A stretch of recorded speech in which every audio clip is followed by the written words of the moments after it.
Hello students, welcome to Samarth science academy. आपले YouTube channel आहे, त्याचं नाव आहे एन्जॉय सायन्स. जर तुम्ही चॅनलमध्ये नवीन आहात तर आपले चॅनल सबस्क्राईब करून बेल आयकॉन प्रेस करा, म्हणजे व्हिडिओचे नोटिफिकेशन्स तुम्हाला मिळतील. आपल्या व्हिडिओजला लाईक करा आणि शेअर करा. कालच आपण आपले 3000 सबस्क्रायबर कंप्लीट केले आहेत. Thank you to all. हे तुमच्याचमुळे पॉसिबल झालं. तर अशाच पद्धतीने तुम्ही आपल्या एन्जॉय सायन्स या युट्यूब चॅनलला सपोर्ट करा, म्हणजे तुम्हाला न्यू व्हिडिओज मी डेली सेंड करत जाईल. तर आपण स्ट्रक्चर ऑफ ॲटम बघतोय. तर यामध्ये question number 1 to 5 me already solve केला आहे. त्याची लिंक तुम्हाला खाली डिस्क्रिप्शन बॉक्समध्ये मिळेल. आज आपण क्वेश्चन नंबर 6 बघतोय. क्वेश्चन नंबर 6 मध्ये ए आहे, differentiate between isotopes and isobars. दोघांचा डिफरन्स आपल्याला लिहायचा आहे. Isotopes and isobars. Isotopes are atoms of the same element. Isobars are atoms of different element.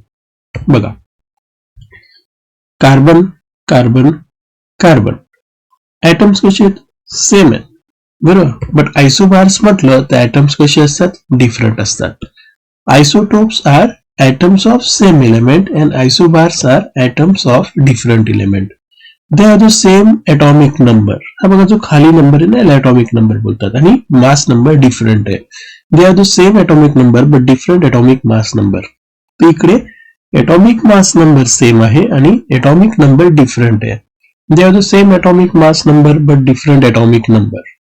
They have same number of protons but different number of neutrons. ही प्रोटॉन्सची संख्या same आहे, पण यांचा दोघांचा डिफरन्स घेतला ना तर आपल्याला न्यूट्रॉन्सची संख्या मिळते, आणि ती आपल्याला इथे डिफरंट आहे असं दिसतंय. म्हणून they have the same number of protons but different neutrons. पण इथे प्रोटॉन्सची संख्या पण डिफरंट आहे, आणि या दोघांचा डिफरन्स घेतला म्हणजे न्यूट्रॉन्स पण डिफरंट येणार. म्हणून they have different number of protons and neutrons. दोघं पण डिफरंट आहेत. They occupy same position in the modern periodic table. कारण की मॉडर्न पिरियोडिक टेबलचा लॉ हा ॲटॉमिक नंबरच्या बेसिसवर आहे, म्हणून त्यांना सेपरेट अशी स्पेस दिली गेली नाहीये. They occupy same position in the modern periodic table. They occupy different position in the modern periodic table, कारण की त्यांचा ॲटॉमिक नंबर बदलतोय. They have same chemical properties. They have different chemical properties. Chemical properties actually number of electrons वर depend असतात. इथे electrons बदललेच नाहीयेत, कारण की प्रोटॉन्सची संख्या आणि इलेक्ट्रॉनची संख्या सारखीच आहे. त्यामुळे केमिकल प्रॉपर्टीज सेम आहेत, पण इथे इलेक्ट्रॉन्स बदलत आहेत, बरोबर. म्हणजे केमिकल प्रॉपर्टी सुद्धा बदलतील. त्या पद्धतीने हे आयसोटोप्स आणि आयसोबार्सचं डिफरन्स आणि हे त्यांची काही examples. Next question, define the term isotones. आयसोटोनची definition, atoms of different elements having the same number of neutrons in their nuclei are called as isotones. Isotones म्हणजे different elements having the same number of neutrons. For example, carbon 614, nitrogen 715. आता बघा, याच्यामध्ये protons किती आहेत? 6, इथे 7. Neutrons किती? त्या दोघांचा डिफरन्स 14 - 6 आणि 15 - 7 8. म्हणजे याच्यात न्यूट्रॉन्स कसे आहेत? सेम आहेत. ओके, म्हणून यांना एकमेकांची आयसोटोन्स असं म्हणा. आयसो इलेक्ट्रॉनिक. बघा मुलांनो, आयसो मीन्स सेम, इलेक्ट्रॉनिक म्हणजे इलेक्ट्रॉन सेम. ज्या ऍटम किंवा आयन मध्ये इलेक्ट्रॉन सेम असतात त्यांना आयसो इलेक्ट्रॉनिक स्पेसिस म्हणतात. Ions or atoms that have the same number of electrons. Atoms किंवा आयन्स मध्ये जर इलेक्ट्रॉन आयसो म्हणजे सेम आहेत त्यांना आयसो इलेक्ट्रॉनिक स्पेसिस म्हणतात. For example, neon. Neon 10 electron containing आहे, ज्याचं electronic configuration 1s2 2s2 2p6. Oxygen 8 असतो, पण त्याच्यावर 2 निगेटिव्ह चार्जेस आहेत, म्हणजेच त्याने 2 इलेक्ट्रॉन गेन केले. ऑक्सिजन 8 ने 2 इलेक्ट्रॉन गेन केले, म्हणजेच 8 + 2 10 झाले 10 इलेक्ट्रॉन. फ्लोरीन 9 असतो, त्याच्यावर 1 निगेटिव्ह चार्ज आहे, म्हणजे 9 फ्लोरीन त्याने 1 इलेक्ट्रॉन गेन केला, म्हणून 9 + 1 10. या तिघांमध्ये 10 इलेक्ट्रॉन. सोडियमचा ॲटॉमिक नंबर 11 आहे, त्याच्यावर एक पॉझिटिव्ह चार्ज आहे, म्हणजे त्याने एक इलेक्ट्रॉन लॉस केला. 11 - 1 10 इलेक्ट्रॉन्स. मॅग्नेशियमचा ॲटॉमिक नंबर 12 आहे, त्याने 2 इलेक्ट्रॉन लॉस केले. 12 - 2 10. तर ॲल्युमिनियम 13 त्याने 3 इलेक्ट्रॉन लॉस केले. 13 - 3 10. म्हणजे सर्व आयसो इलेक्ट्रॉनिक आहेत, कारण की यांच्या सर्वांमध्ये 10 इलेक्ट्रॉन्स आहेत. Next, electronic configuration. The distribution of electrons in the atom in orbitals is called electronic configuration.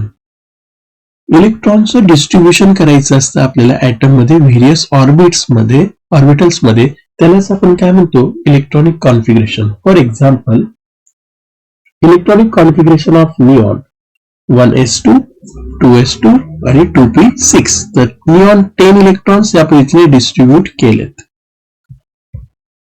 State and explain Pauli's exclusion principle. आता पॉलीज एक्सक्लुजन प्रिन्सिपल काय आहे ते बघूया. No two electrons in an atom can have the same set of 4 quantum numbers. जे 4 quantum numbers असतात त्यांचा set कधीच 2 electron साठी सेम नसतो, कुठला तरी एक तरी चेंज होतोच. Only 2 electrons can occupy the same orbital and they have must opposite spin. He other statement. एका ऑर्बिटलमध्ये 2च इलेक्ट्रॉन ऍड होतात, पण ते दोघं अपोजिट स्पिनने, म्हणजे एक अपवर्ड असेल तर दुसरा डाऊनवर्ड असेल, म्हणजे एक प्लस हाफ असेल तर दुसरा मायनस हाफ असेल. ओके, तर ही पण स्टेटमेंट आहे, आपण ही महत्वाची स्टेटमेंट कन्सिडर करतो. No two electrons in atom can have the same set of 4 quantum numbers. This principle is illustrated with the helium. Helium हे एक्झाम्पल घेऊन आपण हा प्रिन्सिपल एक्सप्लेन करूया. हेलियमचा ॲटॉमिक नंबर 2 आहे, त्याचं इलेक्ट्रॉनिक कॉन्फिगरेशन 1s2. त्यामध्ये एकाच ऑर्बिटलमध्ये म्हणजे 1s मध्ये 2 इलेक्ट्रॉन आहेत, एक अपवर्ड आहे, एक डाऊनवर्ड आहे. अपवर्ड म्हणजे प्लस हाफ, तर हा minus half. 2 electrons are in 1s orbital. 2 non-identical combinations of 4 quantum numbers in both electrons of helium is. बघूया त्याच्यात 4 क्वांटम नंबर्स कसे येतात. सपोज हा फर्स्ट इलेक्ट्रॉन आणि हा सेकंड इलेक्ट्रॉन. फर्स्ट इलेक्ट्रॉन साठी प्रिन्सिपल क्वांटम नंबर 1, कारण की तो 1 ह्या शेल मध्ये आपण ऍड करतोय, म्हणून दोघांचा फर्स्ट असो किंवा सेकंड असो एकाच शेल मध्ये आहेत, म्हणून दोघांचा प्रिन्सिपल क्वांटम नंबर सेम आहे. अझिमुथल क्वांटम नंबर s, दोघांचा 0. त्यामुळे मॅग्नेटिक क्वांटम नंबर दोघांचा s मध्येच आहे, त्यामुळे तो पण 0च आहे. पण स्पिन क्वांटम नंबर मात्र बदलतोय. पहिला इलेक्ट्रॉन अपवर्ड आहे म्हणून प्लस हाफ आणि दुसरा डाऊनवर्ड आहे म्हणून मायनस हाफ. तर बघा हे 4 क्वांटम नंबरचे सेट आहेत. तर ते एक तरी, बघा तुम्हाला बोललो, एक तरी क्वांटम नंबर हा चेंज होतो, बदलतो, म्हणून हे आयडेंटिकल नसतात. 4 क्वांटम नंबर्स एक्झॅक्टली आयडेंटिकल कधीच येणार नाही, आणि हाच आहे Pauli's exclusion principle. State Hertz rules of maximum multiplicity with suitable example.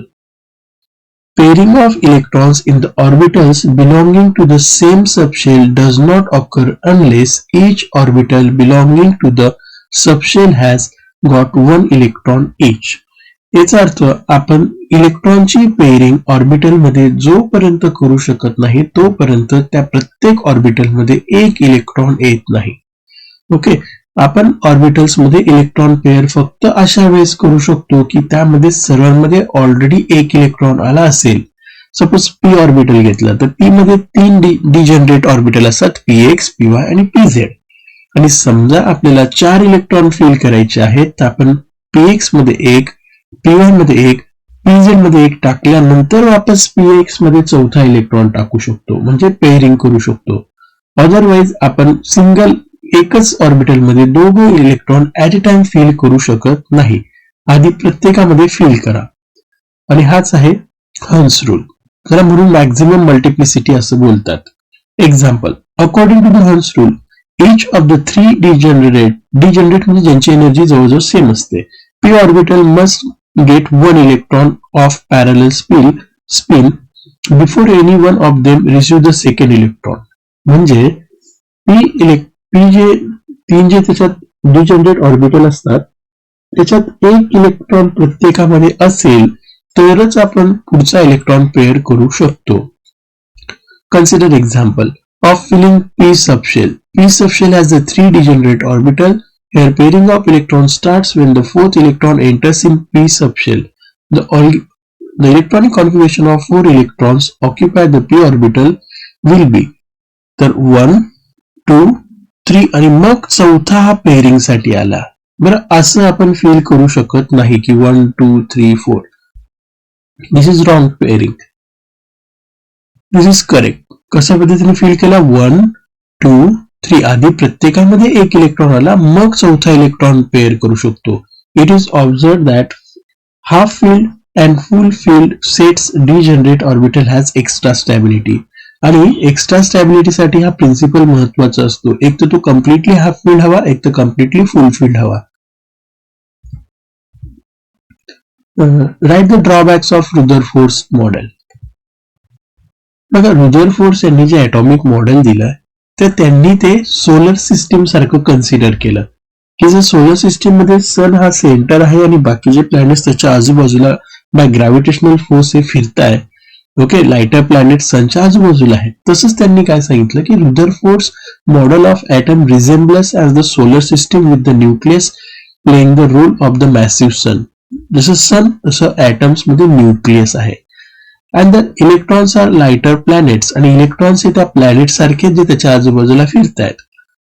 According to this model electrons having negative charge, या मॉडेलनुसार इलेक्ट्रॉन्सवर निगेटिव्ह चार्ज आहे and they revolve in various orbit around the nucleus आणि ते negative charge electron various orbits मध्ये फिरतायत.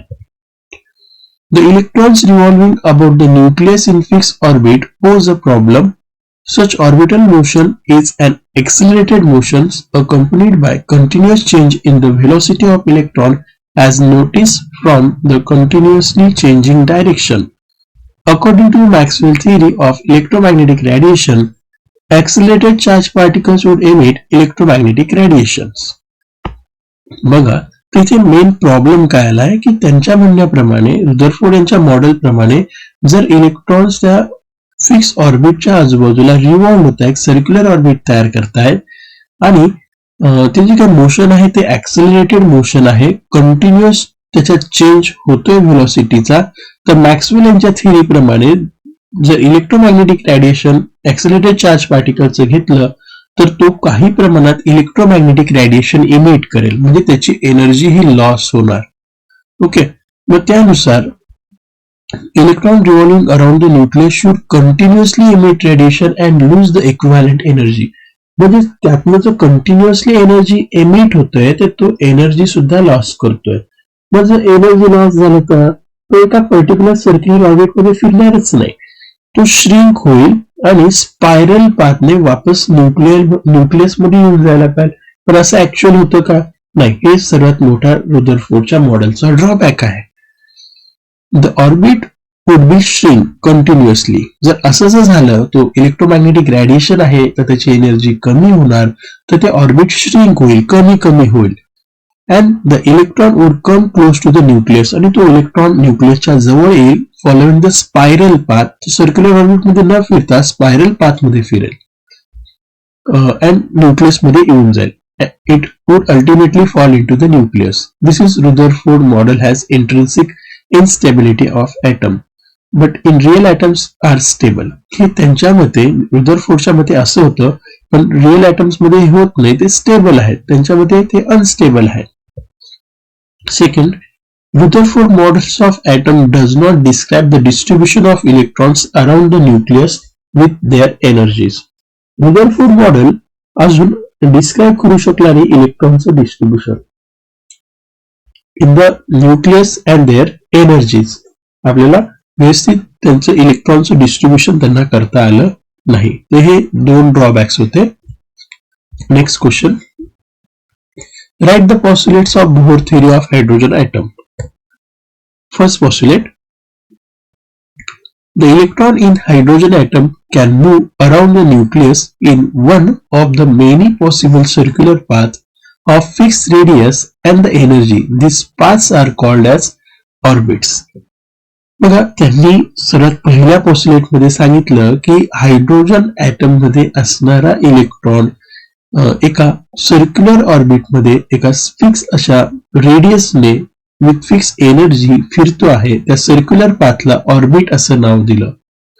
ते stationery आहे, fix आहे. स्टेशनरी स्टेट्स और अलाउड एनर्जी स्टेट्स, दिस ऑर्बिट्स आर अरेंज कॉन्सेंट्रिकली. मग त्यांनी सांगितलं की ह्याच पद्धतीने कॉन्सेंट्रिक मॅनरने बाकीचे ऑर्बिट सुद्धा अरेंज असतात around the nucleus in increasing order of energy. म्हणजे जसं जसं ऑर्बिट वाढत जातं त्याची एनर्जी सुद्धा वाढत जाते. हे बोहरचं फर्स्ट पॉस्ट्युलेट आहे.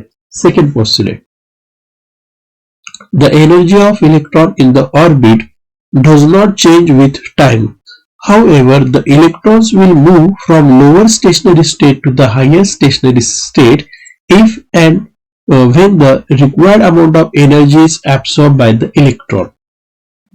त्यांच्या सेकंड पॉस्ट्युलेट मध्ये काय म्हटलंय की इलेक्ट्रॉन फिरताना त्याची जी एनर्जी आहे ती चेंज होत नाही विथ टाइम. म्हणजे तो फिक्स स्टेशनरी ऑर्बिट मध्ये फिरतो. पण समजा त्या स्टेशनरी ऑर्बिटमध्ये असणारा एखादा इलेक्ट्रॉन काही अमाऊंट ऑफ एनर्जी जर ऍब्सॉर्ब करेल तर त्याची एनर्जी वाढते आणि एनर्जी वाढल्यामुळे तो electron from lower stationary orbit to higher stationary orbit जाऊ शकतो.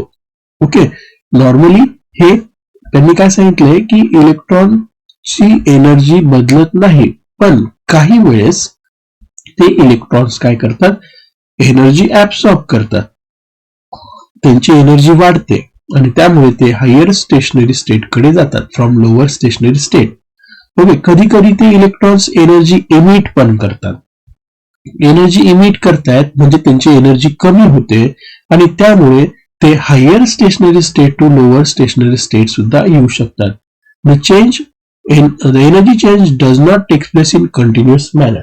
हे प्रत्येक वेळेस असं कंटिन्युअसलीच होतं असं नाही, काही वेळेस इलेक्ट्रॉन्स हे higher stationary state to lower stationary state पण जाऊ शकतात किंवा lower stationary state to higher stationary state जाऊ शकतात.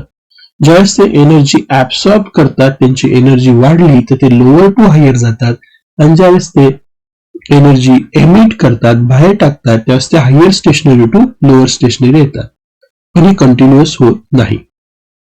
Third postulate, the frequency of radiation absorb or emitted when transition occurs between two stationary states that differ in energy by delta E is given by the following expression. जे काही frequency of radiation जे आहे काही absorb किंवा emitted मुळे तर ते stationery states आपल्याला एक पर्टिक्युलर एनर्जीचा फॉर्म्युलाने आपण काढू शकतो डेल्टा ई च्या फॉर्म्युलाने आणि तो आपल्याला या फॉर्म्युला दिला. mu is equals to delta E upon H. Delta E म्हणजेच E2 minus E1, where E1 and E2 are the energies of the lower and higher allowed energy states respectively. हा आपल्याला एक रिलेशन त्यांनी दिलेला आहे. पुढचं पॉस्ट्युलेट आहे, the angular momentum of electron in the given stationary state can be expressed as mvr म्हणजेच angular momentum is equals to integral multiple of H upon 2 pi. त्यांचं एक सिंपल याच्यात म्हटलं तर अँग्युलर मोमेंटम हा इंटिग्रल मल्टिपल आहे h upon 2 पायचं. म्हणजेच mvr is equals to n into h upon 2 pi where n's are integers 1, 2, 3 and so. Thus an electron can move only in those orbits for which its angular momentum is integral multiple of h upon 2 pi. म्हणजे electron फक्त अशा orbit मध्ये move शकतो की जसं angular momentum हे integral multiple म्हणजेच 1, 2, 3 ह्या पद्धतीने त्याला मल्टिपल असेल. कशाला, h अपॉन 2 पायला. This only certain fix orbitals are allowed here. तर ही काय आहे, फोर्थ त्याचं postulate. Next question, demerits of Bohr's atomic model. Bohr's atomic model चे काय डिमेरिट्स आहेत, काय ड्रॉबॅक्स आहेत, ते कसलं एक्सप्लेनेशन द्यायला फेल झाले. First, Bohr's atomic model fails to account for finer details of hydrogen atom spectrum observed in sophisticated spectroscope experiment. Bohr's model spectroscope एक्सपेरिमेंट्सने ज्या फायनर जे काही डिटेल्स मिळालेल्या आहेत हायड्रोजन स्पेक्ट्रमच्या त्या एक्सप्लेन करू शकलेला नाही. कारण की स्पेक्ट्रोस्कोपी एक लेटेस्ट ब्रँच आहे बोर्स मॉडेलच्या वेळेस ही ब्रँच अस्तित्वात नव्हती, तर हायड्रोजनचे अजून काही फायनल डिटेल्स मिळतात. तर ते फायनल डिटेल्स आपल्याला स्पेक्ट्रोस्कोपी मिळू शकतात. ते बोर्स मॉडेलला एक्सप्लेन करता आले नाही. Bohr model was unable to explain the spectrum of atoms other than hydrogen. तर इमिशन जो स्पेक्ट्रम दिला आहे तो फक्त हायड्रोजनचाच ते देऊ शकले, अदर एलिमेंट्स किंवा अदर ॲटम्सचा ते देऊ शकत नाही. हे त्याचा एक सेकंड ड्रॉबॅक आहे. Bohr theory could not explain the splitting of spectral lines in the presence of magnetic field. त्यालाच म्हटलं जातं झीमन इफेक्ट और इलेक्ट्रिक फील्ड त्याला म्हटलं जातं स्टार्क इफेक्ट. तर Bohr theory splitting of spectral lines explain करू शकले नाही. स्पेक्ट्रल लाईन्स ह्या स्प्लिट पण होऊ शकतात in presence of magnetic field, that is Zeeman effect or electric field Stark effect, हे त्यांना एक्सप्लेन करता आलं नाही. Bohr theory failed to explain the ability of atoms to form molecules by chemical bonds. Bohr theory हे पण explain नाही करू शकला की atoms मध्ये काही केमिकल बॉन्ड्स तयार होऊन मॉलिक्युल्स कसे तयार होतात, हे त्यांना एक्सप्लेन करता आलं नाही. तरी काही ड्रॉबॅक्स होती त्यांची. Next, state the order of filling atomic orbitals following above principle. कशा पद्धतीने अबव प्रिन्सिपलचा वापर करून आपण atomic orbital फिल करतो. First, above principle gives the sequence in which various orbitals are filled with electrons. Aufbau प्रिन्सिपलने आपल्याला n+l ह्या rule प्रमाणे एक सिक्वेन्स दिली आहे आणि त्या सिक्वेन्स प्रमाणेच आपण इलेक्ट्रॉन फिल करायचे, तर आपल्याला प्रॉपर इलेक्ट्रॉनिक कॉन्फिगरेशन मिळतं.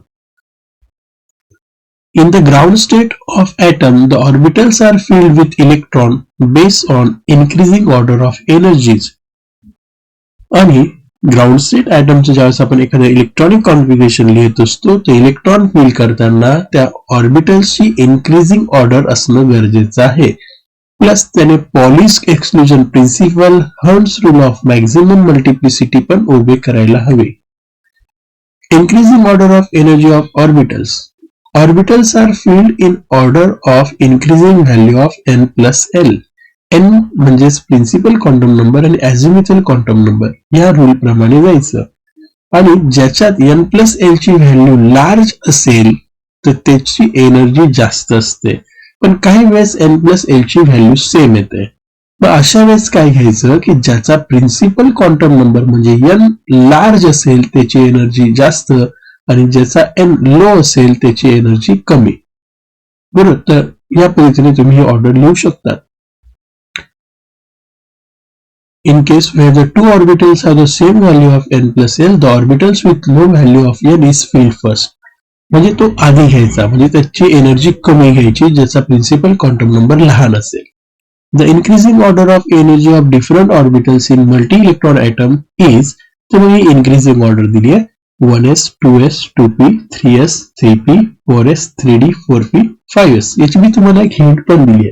याची सुद्धा मी लिंक खाली डिस्क्रिप्शन बॉक्स मध्ये देऊन देईल की हिंट तुम्ही कशा पद्धतीने लक्षात ठेवायची. ही इन्क्रीजिंग ऑर्डर पार्ट करण्यासाठी मी एक सिंपलशी हिंट दिली आहे, त्याची लिंक खाली मी डिस्क्रिप्शन बॉक्स मध्ये दिली आहे, तिथून ती पाहू शकतात. Explain the anomalous behaviour of copper and chromium. Copper आणि क्रोमियमचा एनामलस बिहेवियर काय आहे. फर्स्ट बघूया क्रोमियम. क्रोमियमचा ॲटॉमिक नंबर आहे 24. त्यामुळे जे एक्सपेक्टेड इलेक्ट्रॉनिक कॉन्फिगरेशन आपल्याला क्रोमियमचं मिळतं ते असतं 1s2, 2s2, 2p6, 3s2, 3p6, 4s2 आणि 3d4. हे एक्सपेक्टेड इलेक्ट्रॉनिक कॉन्फिगरेशन आहे. पण एक्स्ट्रा स्टॅबिलिटी प्रिन्सिपल प्रमाणे 3d मध्ये आपल्याला कम्प्लिटली हाफ फिल किंवा completely full fill d orbital मिळत नाही. मग हा जो डी ऑर्बिटल आहे तो आपल्याला कम्प्लिटली हाफ फिल करायचा आहे, म्हणजे आपल्याला एक्स्ट्रा स्टॅबिलिटी मिळते. आता याची स्टॅबिलिटी कमी आहे. मग काय केलं जातं की 4s मधला एक इलेक्ट्रॉन जर आपण 3d कडे जर मूव्ह केला तर त्याला एक्स्ट्रा स्टॅबिलिटी मिळते. आता हे लेस स्टॅबिलिटी आहे. मग त्यामध्ये काय केलं जातं की inter electronic repulsion makes 1 4s electron enters into one of empty 3d orbitals. Thereby, the both 4s and 3d orbitals become half-filled, so the chromium atom acquires extra stability. म्हणजे इथे जो 4s2 होता आणि 3d4 होता, तर इथला एक electron काढून आपण इथे मूव्ह केला, म्हणजे 4s पण आणि 3d पण कम्प्लिटली हाफ फिल्ड होत आहे आणि त्यामुळे त्याला एक्स्ट्रा स्टॅबिलिटी मिळते. म्हणून हेच त्याचं करेक्ट इलेक्ट्रॉनिक कॉन्फिगरेशन असतं. म्हणजेच क्रोमियमच्या इलेक्ट्रॉनिक कॉन्फिगरेशन मध्ये 4s2 मधला एक इलेक्ट्रॉन जम्प करून 3d मध्ये असणाऱ्या व्हॅकंट ऑर्बिटल मध्ये दिला जातो आणि म्हणून करेक्ट इलेक्ट्रॉनिक कॉन्फिगरेशन असं होतंय. सिमिलरली कॉपर साठी पण असतं. कॉपरचा ॲटॉमिक नंबर आहे 29. द एक्सपेक्टेड इलेक्ट्रॉनिक कॉन्फिगरेशन जे असतं ते असतं 1s2 2s2 2p6 3s2 3p6 4s2 3d9. पण 3d9 हा कम्प्लिटली फुलफिल्ड नाहीये बरं, किंवा कम्प्लिटली हाफ फिल्ड पण नाहीये. पण समजा आपण 4s मधला जर एक इलेक्ट्रॉन इकडे जर पाठवून दिला तर 3d हा कम्प्लिटली फुलफिल्ड होईल आणि 4s हा कम्प्लिटली हाफ फिल्ड होईल. मग त्यामुळे एक्स्ट्रा स्टॅबिलिटी मिळेल, कारण की आता जे इलेक्ट्रॉनिक कॉन्फिगरेशन दिसते जे एक्सपेक्टेड आहे ते लेस स्टेबल आहे. मग तसंच इंटर इलेक्ट्रॉनिक रिपल्शन्समुळे इथून एक इलेक्ट्रॉन आपण 9 कडे म्हणजे तिथे जर तो पेड करून दिला तर 3d10 होऊन जाईल आणि तेच तसं करेक्ट इलेक्ट्रॉनिक कॉन्फिगरेशन असेल. कशासाठी? फक्त हे एक्स्ट्रा स्टॅबिलिटी मिळवण्यासाठी. म्हणून करेक्ट इलेक्ट्रॉनिक कॉन्फिगरेशन असणार आहे 1s2 2s2 2p6 3s2 3p6 4s1 आणि 3d10.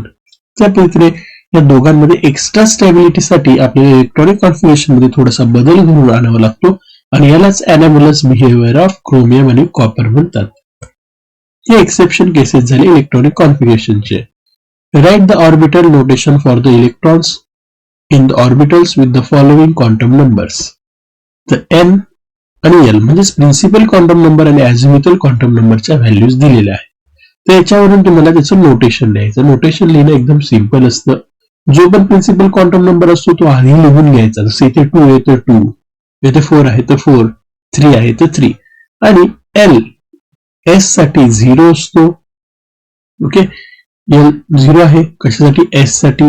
l 1 असतो फॉर p, l 2 असतो फॉर d आणि l 3 असतो फॉर f. मग इथे बघायचं l कोण आहे? 1 कोणासाठी असतो? L1 फॉर p म्हणजे हा p आहे तर 2p.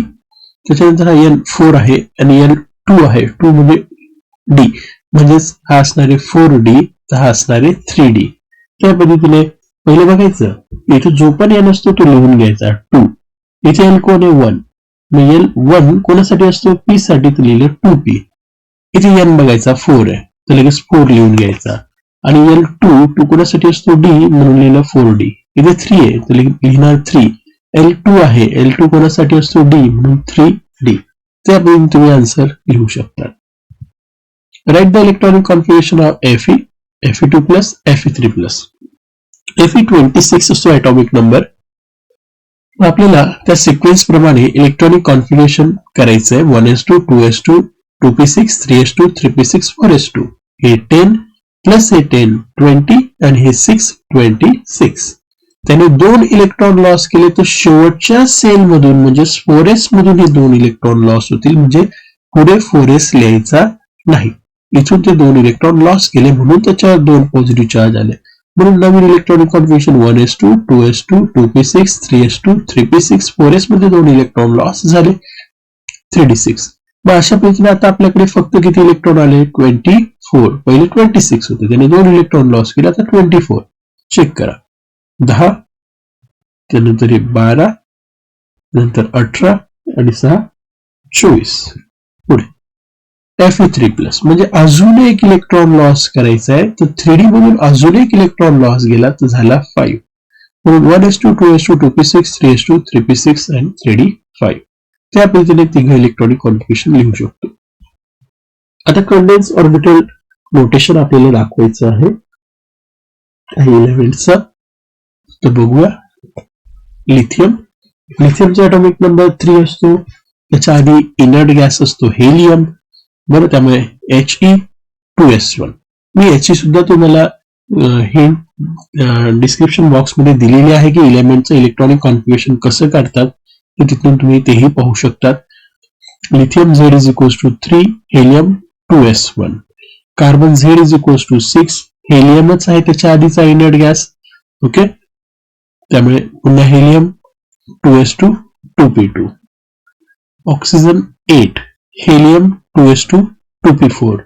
निऑन, आता सिलिकॉन इथे 14 आहे, तर निऑन 10 नंबर, बरोबर ना. म्हणून याच्या आधी कुठला इनर्ट गॅस आहे? निऑन, तर मग निऑन लिहिला. Neon 3s2 3p2. 17 साठी क्लोरीन साठी neon 3s2 3p5.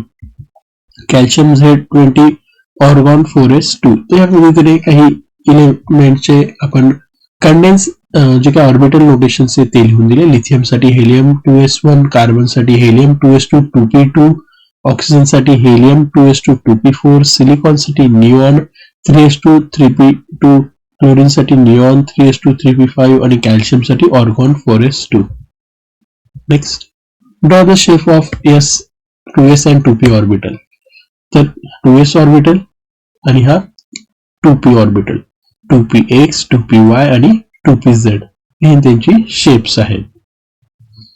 S orbital हे स्फेरिकल शेप असतं, तर p ऑर्बिटल हे डंबल शेप असतं. एक अलॉंग x ऍक्सिस, एक अलॉंग y ऍक्सिस आणि एक along z axis. Explain in brief the significance of azimuthal quantum number. Azimuthal quantum number. The azimuthal quantum number L ने denote करतात. It is also called as subsidiary quantum numbers. कारण की principal quantum number त्यातला महत्वाचा असतो आणि हा त्याला सब म्हणून सबसिडियरी क्वांटम नंबर असं म्हणतात. Atomic orbitals with the same values of n but the different values of L constitute a subshell belonging to the shell for the given n. आणि याचा वापर करून आपण पर्टिक्युलर ऑर्बिटल्स जशी जे काही सेम व्हॅल्यू ऑफ n आहे but different value of l आहे त्यावर आपण तो कुठल्या सबशेल कुठल्या शेल मध्ये बिलॉंगिंग करतो हे आपण फाइंड आउट करू शकतो. The number of subshells in the shells is equals to the n. The third shell contains 3 subshells with three different values of L. The second shell contains 2 subshells and the first shell contains only 1 subshell. The values of L range from 0 to n-1. या ज्या values असतात Lच्या त्या 0 पासून जो काही principal quantum number असतो त्याच्यातनं एक कमी एवढे त्याच्या व्हॅल्यूज असतात. For example, the K subshell with n is equals to 1 contains only when the subshell L is equals to 0 means S. या प्रकारे पुढे तुम्ही L ची जी व्हॅल्यू आहे ती 0, 1, 2, 3 याच्याप्रमाणे घेऊन S, P, D, F या रिस्पेक्टिव्हली घेऊ शकता. If n is equals to 3, what are the quantum numbers L and m? बघा, जर n ची व्हॅल्यू 3 आहे तर क्वांटम नंबर L आणि m च्या व्हॅल्यूज काय असतील बघूया. मग जर n is equals to 3 म्हणजे प्रिन्सिपल क्वांटम नंबर 3 आहे तर अझिमुथल क्वांटम नंबर काय येतील. तर मी ऑलरेडी सांगितलं की त्याची सुरुवात 0 पासून तर n-1 पर्यंत होते. बरं, मग 0 n-1 म्हणजे 3 - 1 म्हणजे 2 म्हणून बघा 0, 1 आणि 2 3 मधून 1 वजा केला म्हणून 0, 1 आणि 2. L जर 0 असेल तर मॅग्नेटिक क्वांटम नंबर 0, 1 असेल तर +1 to -1 किंवा -1 to +1. मग -1 0 +1 इथे 2 आहे इथे -2 -1 0 +1 +2. त्या पद्धतीने तुम्ही क्वांटम नंबर्स ते लिहू शकता. सपोज वाजून वाढला असता 3 राहिला असता तर -3 -2 -1 0 +1 +2 +3 त्या पद्धतीने तुम्ही हे इन्क्रीज करू शकतात. The electronic configuration of oxygen is written as 1s2 2s2 2px2 2py1 2pz1, not as 1s2 2s2 2px2 2py2 2pz2. हे ऑलरेडी आताच थोड्या पहिले आपण एक्सप्लेन केलं होतं की hertz rule of maximum multiplicity हे त्याचं करेक्ट आन्सर आहे. कारण की आपण काय करतो की डिजनरेट p ऑर्बिटल जे आहेत 3 तर त्याच्यात इलेक्ट्रॉन फिल करताना आधी सर्वांमध्ये एक इलेक्ट्रॉन फिल करतो. सर्वांमध्ये एक इलेक्ट्रॉन आल्यावरच आपण पेअर करतो.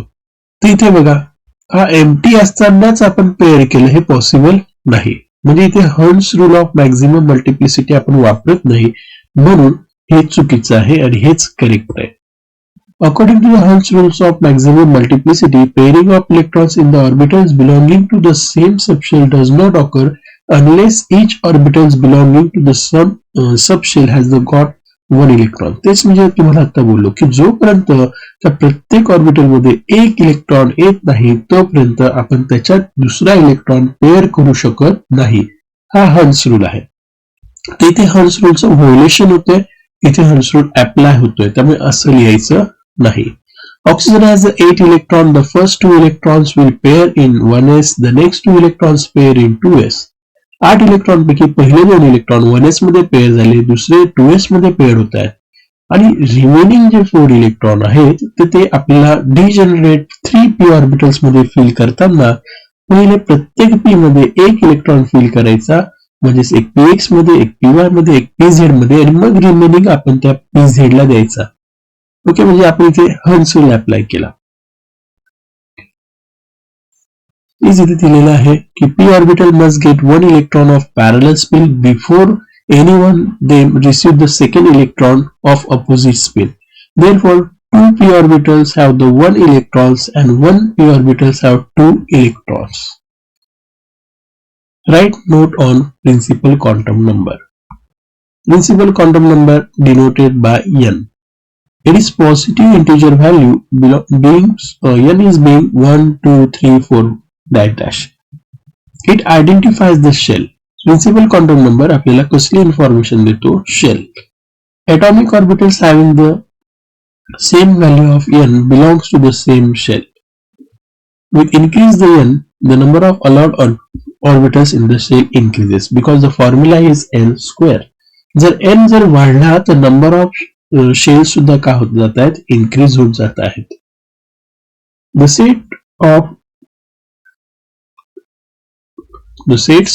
set of orbitals with given value of n constitute a single shell. Shells are represented by symbols k, l, m, n, and their n is 1, 2, 3, 4. With the increase n, the distance from the nucleus and the size of shell increase and the energy also increases. जसं यांची value वाढणार आहे त्या शेलचं अंतर nucleus पासून पण वाढत जाते आणि त्याची एनर्जी सुद्धा वाढत जाते. ती इन्फॉर्मेशन आपल्याला प्रिन्सिपल क्वांटम नंबर कडून मिळते. Using concept of quantum numbers, calculate the maximum number of electrons present in n shell. Give their distribution in shells, subshells and orbitals. m shell साठी किती इलेक्ट्रॉन्स राहू शकतील? तर बघा त्यासाठी फॉर्म्युला आहे. For m subshell n is equals to 3, कारण की k साठी 1, l साठी 2 तर m साठी 3. आपल्याकडे टोटल नंबर ऑफ इलेक्ट्रॉन साठी फॉर्म्युला असतो 2n स्क्वेअर. 2n स्क्वेअर म्हणजे 2 इंटू 3 स्क्वेअर 3 स्क्वेअर 9, 9 इंटू 2 18. तर 18 इलेक्ट्रॉन्स आहेत.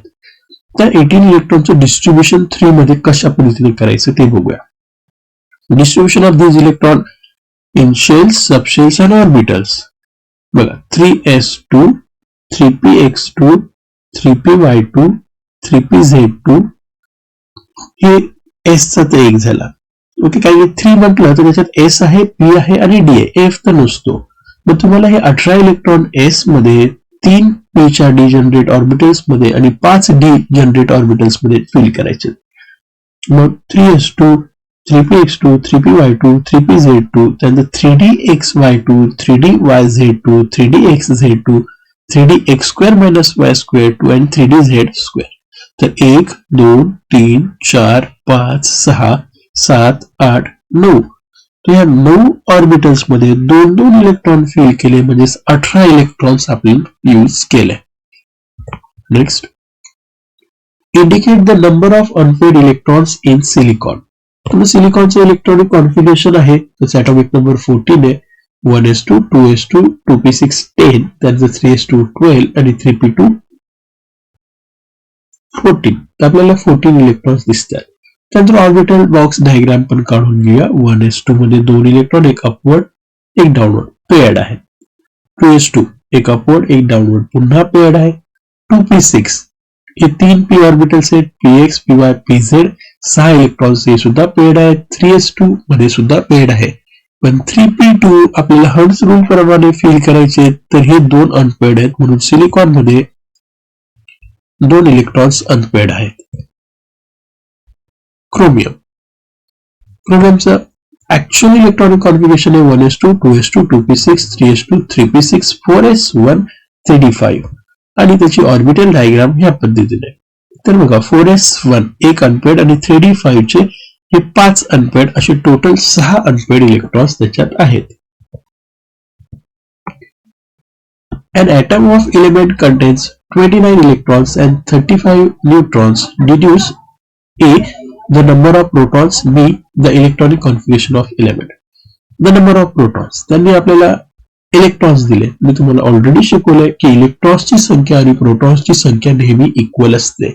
म्हणजे जितके प्रोटॉन्स आहेत तितकेच इलेक्ट्रॉन, म्हणून पहिल्याच आन्सर आहे की number of in atoms number of electrons is equal to number of protons. म्हणजेच ए चा आन्सर आहे नंबर ऑफ प्रोटॉन्स आहे 29. आणि 29 म्हटलं तर आपल्याला माहिती आहे एलिमेंट आहे कॉपर.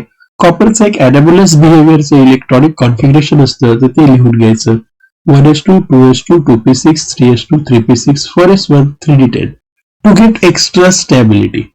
त्या पद्धतीने मी तुम्हाला स्ट्रक्चर ऑफ ॲटम या चॅप्टरची एक्सरसाइज सॉल्व्ह करून दिली आहे. तर व्हिडिओ कसा वाटला कमेंट बॉक्समध्ये जरूर कळवा. डिस्क्रिप्शन बॉक्समध्ये मी काही लिंक्स दिल्या आहेत, तिथून तुम्ही व्हिडिओ बघू शकतात ऑदर.